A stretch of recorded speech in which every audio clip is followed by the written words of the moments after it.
Hi guys and welcome to Rawzone.com's Mohit Soni. What you're looking at is the Kia Carens Clavis that we're out driving for the very first time. Let me tell you what the changes are over the Carens and what you get with this car. You already know about how Kia is distinguishing between the two variants and what does the Clavis have. As always, let's begin with the design. You get the Cirrus inspired headlamps and the LED DRLs here. A large panel of LED DRLs run all the way till here as well. They're not entirely connected per se, but that's how Kia has designed this vehicle. You will have to be careful while parking because this can touch quite quickly than usual while parking, so you'll have to be very, very careful.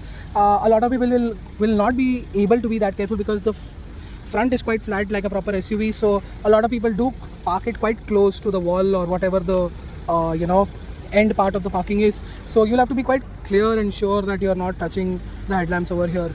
On the side, it remains exactly the same as before. The alloy wheels have changed a little bit. Of course, these alloy wheels definitely look much more premium. The Clavis is all about being premium over the Carens because the Carens is going to go into fleet very likely. Since I am at the back, let me open the boot and tell you what it's all about. This is the boot space that you're getting with all the seats up, and I think that's quite good. One of the reasons why we absolutely love the Carens platform, the Clavis here as well, is the amount of space that you get with this car on this price point is absolutely brilliant. And as you remember, the third row of seats are also quite good enough, and they can be folded with just one lever right here. I'll get into this, don't worry. Let me also remind you, huge glass area, sunshade is really welcome, and the door pads are very practical.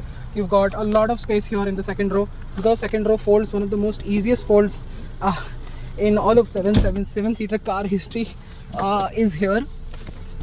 Really appreciate what is on offer here, and yeah, good knee room, leg room, but that's about it. It won't be really ideal for long distances, but for daily trips or something like that, it's just about fine. I don't think a weekend trip or trip out of the city for a person 5'11" like me will be better, but anybody below 5'7" will be really comfortable at the back.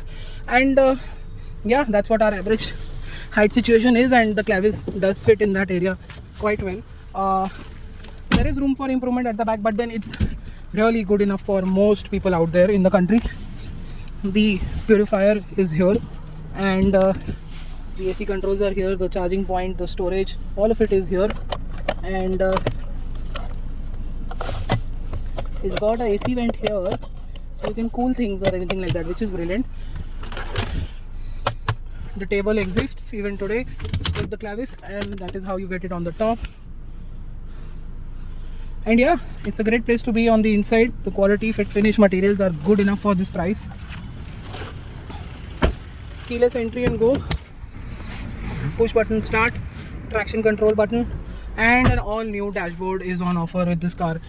New steering wheel is offered, and the screen of course is similar in terms of software, but the hardware has changed slightly.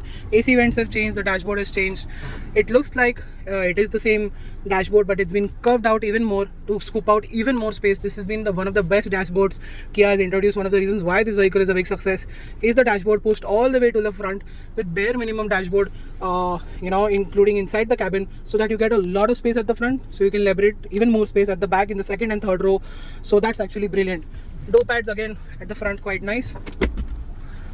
Glove box pretty much the same as the Carens, and what you get here is a screen that can be switched to navigation or radio or anything like that, or just AC, so that's actually a very good thing to have. Storage and storage right there as well, so that's that. Again, door pads, I'm really impressed how good they are, and you have ADAS features now. On this particular HTX variant, you don't have ventilated or powered seats, but you get this nice steering wheel with ADAS features, and everything remains the same in terms of instrument cluster and the software here. You get Kia Connect, you get the phone projection, and you still don't get wireless Apple CarPlay, Android Auto, but there is a valet mode, there is a quiet mode. The sound system is good enough, and yeah, the screen response, touch is good, response is good. It's just that the UI UX is a little bit too dated now, and it's not being we did not get the Cirrus screen or the Carnival screen on this one yet, which is very surprising. You've got a vent here to keep the phone cool. Sunroof is a small size even right now, and yeah, on this particular HTX variant is what I'm assuming it is.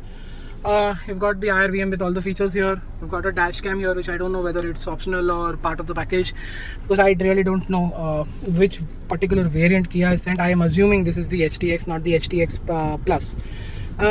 Yeah, that's it. That's what the cabin is like. Always a great place to be, regardless of anything.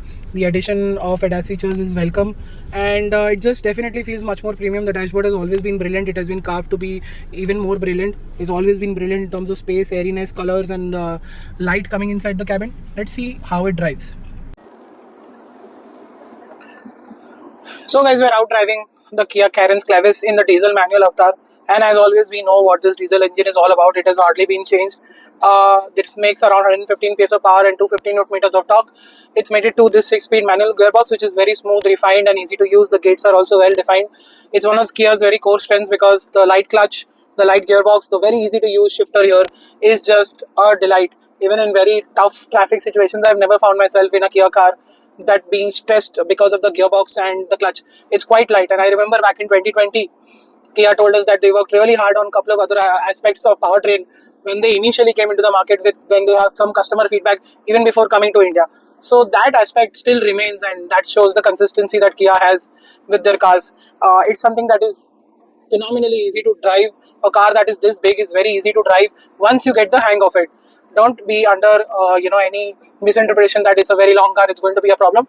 Yes, it's a problem only when you don't have parking space, only when you are in a very tight situation in a very crowded small alley or something like that. But most of the time it's going to be fine if you truly invest your time into understanding this car. That will only be a week at max. You'll really enjoy this car. Don't be taken back by the fact that it's such a long car. How do I navigate it? No, it's not. The steering wheel, in fact, the steering ratio, the turning ratio also is quite good enough for you to keep things easy to drive within the city. Taking U-turns, small cuts, and something like that is just not a problem with this car. The Kia cars have been very easy to drive. The Carens is one of them. At the same time, this engine delivers good low end and mid range punch. Top end isn't that great, and even with a full, even with a full board of like 6-7 passengers, it is something that is not going to excite you, but it's not going to let you down as well. This is something that is going to help you tug all of that, weight, and it's going to keep you in line with speed with every other traffic. Like every other car in traffic, it's not let you going to bog you down on any way. So that's what you get. You don't get excitement, but you don't get bogged down either, is what I'm trying to say. uh, Apart, unless you have even more luggage and all of that and everything, then you'll have to just work it even harder. You'll have to work the gearbox quite hard, and you will not be bogged down either. So that's that. So yeah, that pretty much covers the engine. The mileage, of course, that we're getting is between uh, 10 to 12 or max 13 in the city, 16, 17 on the highway is possible. You can take it even more higher, but if you're going to use a 7-seater on the highway, it's going to be pretty much fully loaded. Even if you are not fully loaded, you're still going to get around 17, 18 at max when it comes to fuel efficiency. And yeah, that's what the engine is like. The drivability is like, the performance, the loading, all of that is like. uh, in terms of handling, the another reason why we love the Kia is because it doesn't flip flop around much. Body control is well in check. Ride quality is good. It's stable. It's poised most of the time, and it's certainly something that will not disappoint you, because it doesn't feel like two cars bolted together like how previously MPVs were used to be. It feels like one solid car.